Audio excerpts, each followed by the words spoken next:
Hi, I'm Christopher. My wife Brittney here. Good morning. It is Thursday. On Thursdays, normally we do, Monday through Sunday, we do a chakra a day. And let's say what today's Thursday is the heart. Monday is the root, the Muladhara. Sacral is Tuesday, Swadhisthana. Solar plexus, Wednesday, Manipura. The heart, Anahata.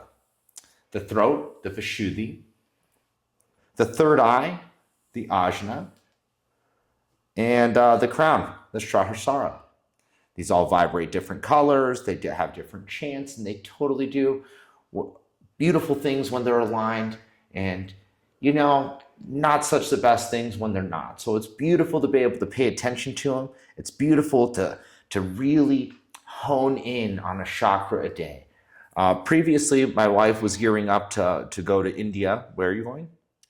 Tapas. We leave in less than 3 weeks.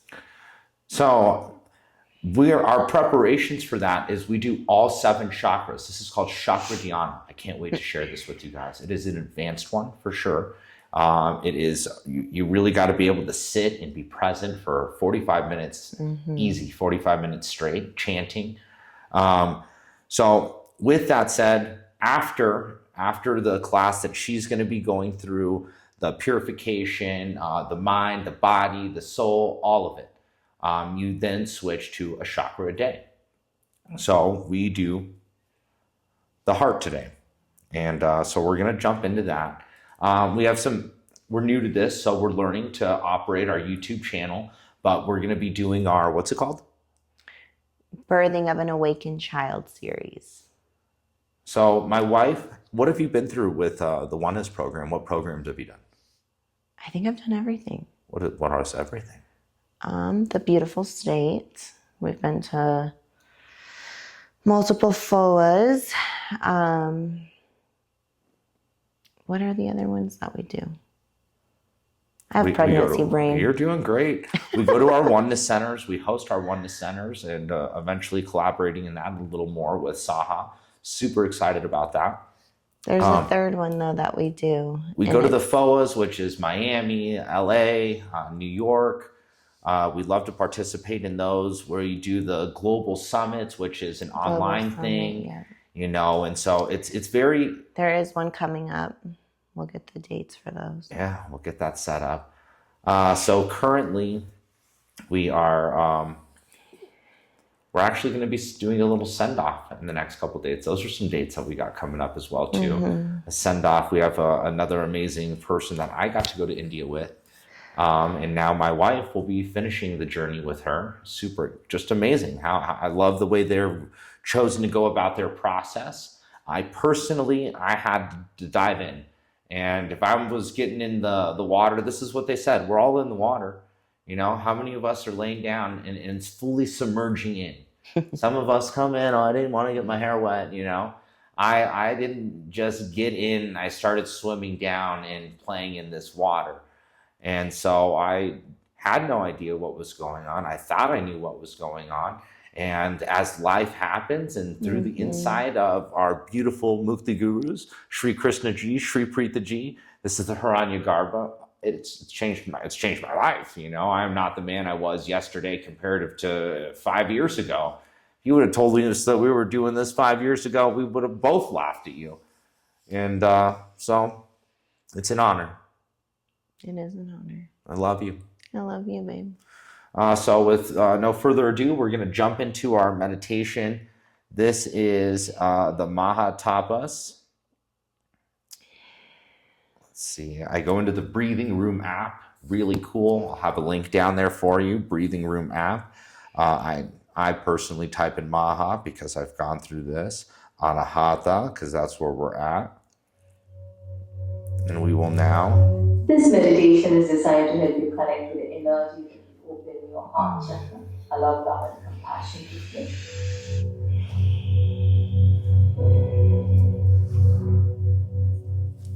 Imagine roots extending from the base of your spine to the earth.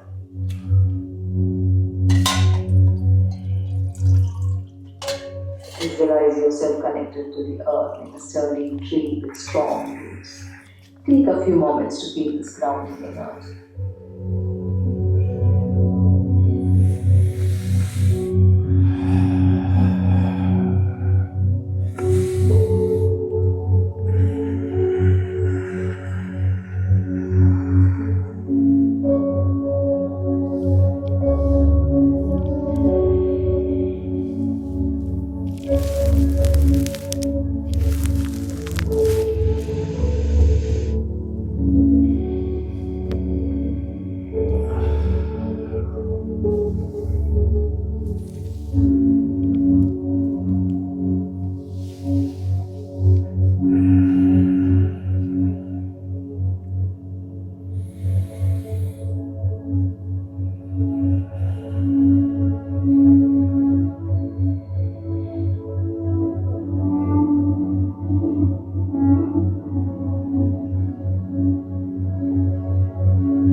Take slow and deep breaths, allowing your chest to rise and fall naturally.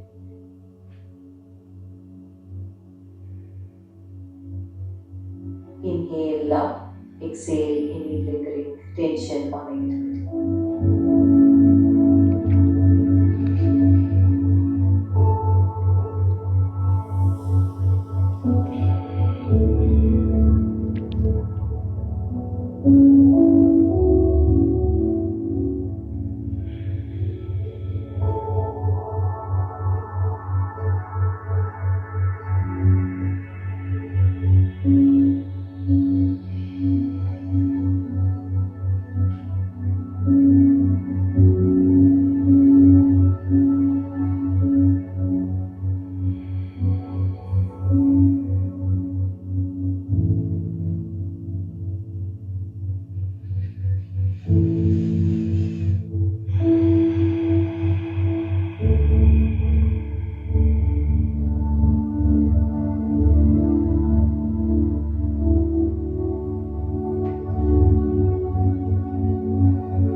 Imagine a soft, gentle green light at the center of your chest, where your Anahata resides.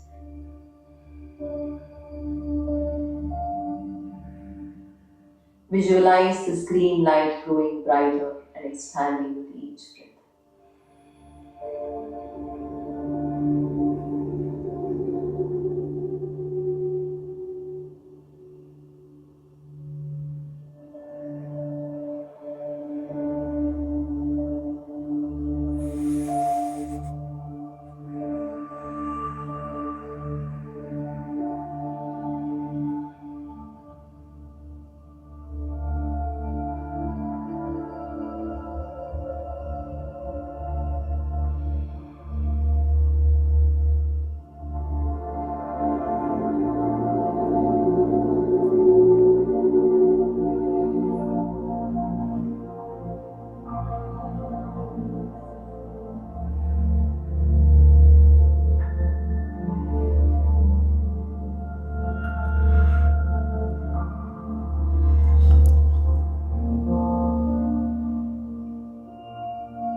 Abanda, you guys, is something we'll have a series about, but it's a series of breath holds that move the breath through the body. So we're going to be doing inhaling, exhaling, full exhale,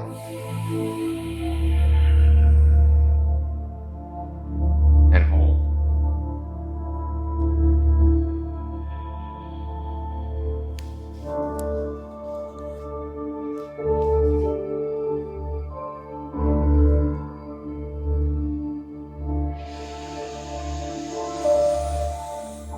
That's it.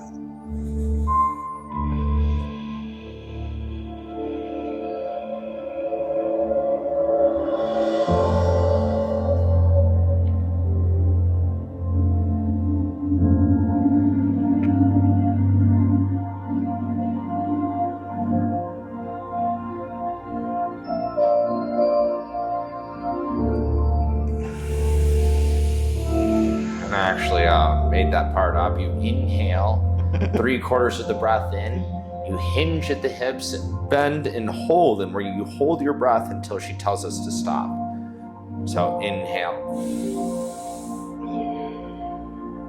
You just repeat that.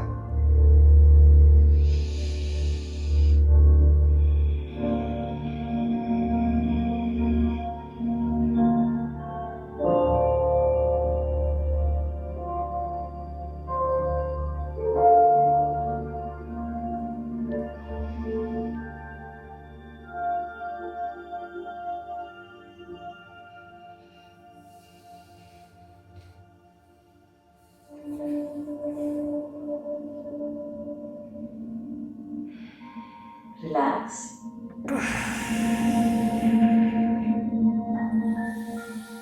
Imagine a coiled serpent representing the dormant Kundalini energy at the base of your spine.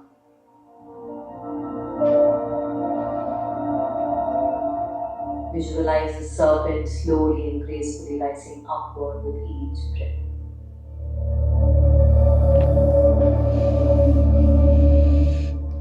As it ascends, feel the warmth and energy it brings to the Anahata Chakra. Chant Kundalini awaken soft. Feel the vibration resonating with your heart center. May all beings be free of suffering and may contribute to their happiness and well-being.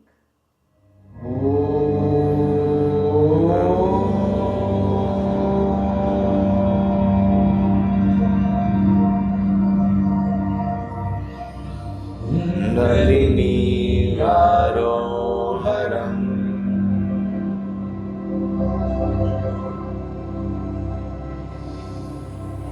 Kundalini Aroharam.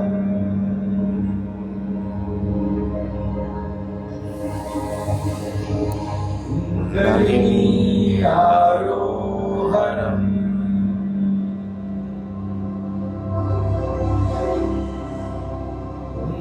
Kundalini Aroharam.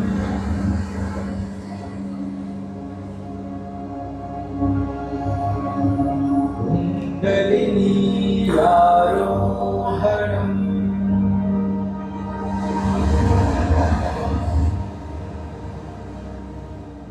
Kundalini Aroharam.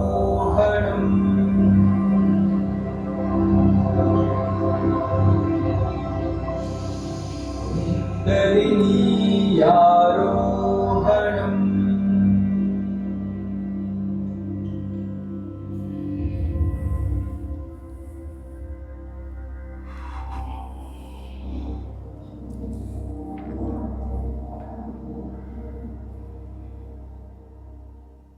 As you continue to breathe, visualize this green light expanding beyond your body.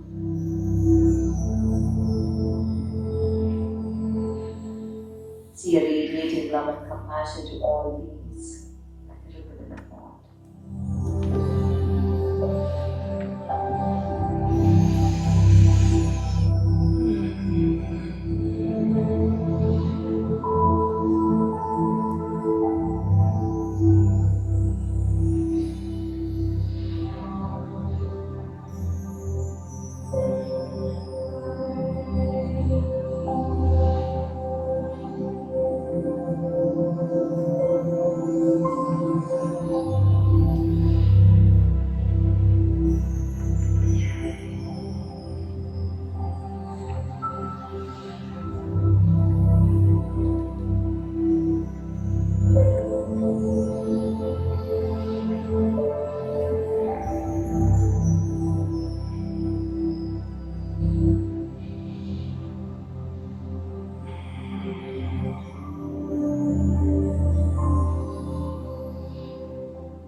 Tapas.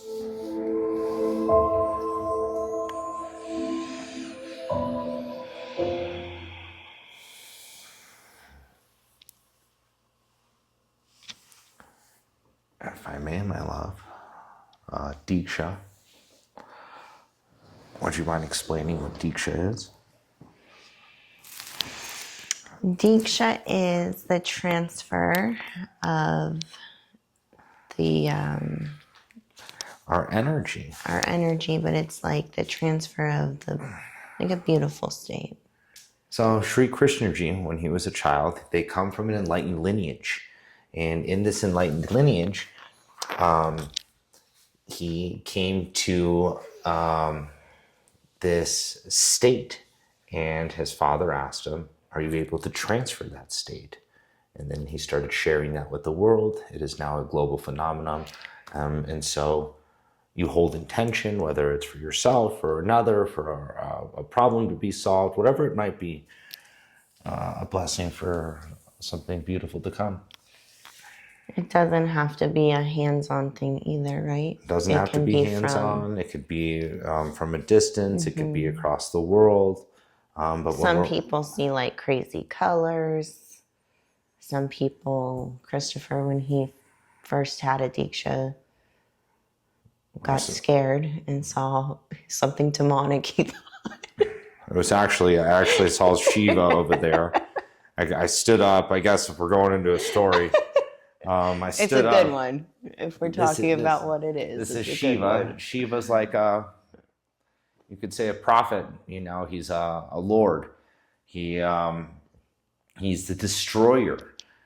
And I'm in this meditation. I don't know anything about this. I didn't really go to church. I really had no direction, but I believed.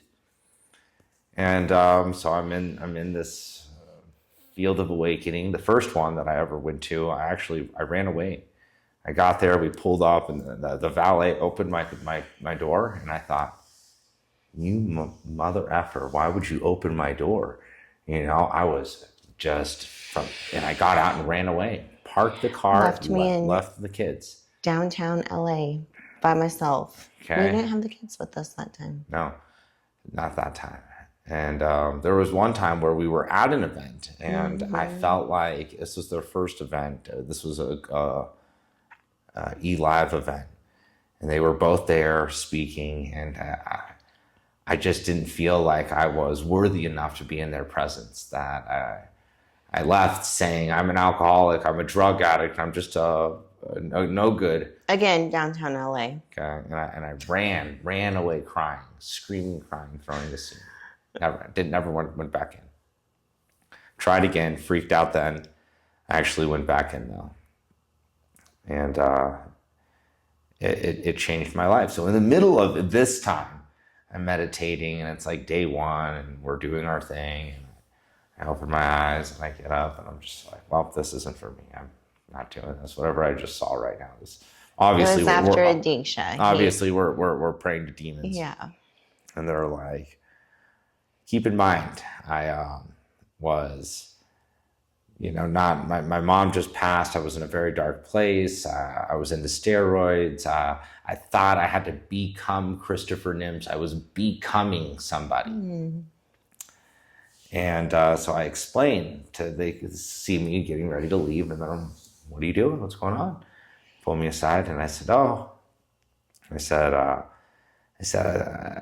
think we're praying to demons. I said, this is demonic. I said, whatever's going on. I said, I felt like I was in a graveyard. I felt like, I said, there was just, no goods were there, just trouble, demons. Scary I said, guy. there was this guy. And I said, and man, he was like a demon, and he was the one in charge of them all. And they were like, wow, okay. Christopher, that's Shiva. And I said, I don't know who Shiva is, cool, Shiva, and they were like, you're in for a ride. And didn't even know what that meant. And so they were like, he's the destroyer. He destroys worlds, becomings. Who Christopher Nimtz thought he was now up to be destroyed by Lord Shiva. that version of me for a new universe to come into fruition, and old must die. And that's why he seems like this big scary guy, because he's taking away something, the ego, the mind, liberation. He's liberating us from the becomings of life to be. And again, we're going to depth about this in other videos and stuff. This was just a little quickie. But Shiva came to me real quick, because I really thought Christopher Nimtz had to be the biggest guy in the room, the biggest moving company, the biggest this, the keeping up with the Joneses. Ego. You know, full blown. With all my love, you know, like I was still a loving guy, but, you know, and still driven, but it's not the ego. It's not that it's not the ego. It's not this obsessive, compulsive ego. There's a difference. The ego doesn't leave. What Tapas is, you guys, is they explain the mind like a 5-bedroom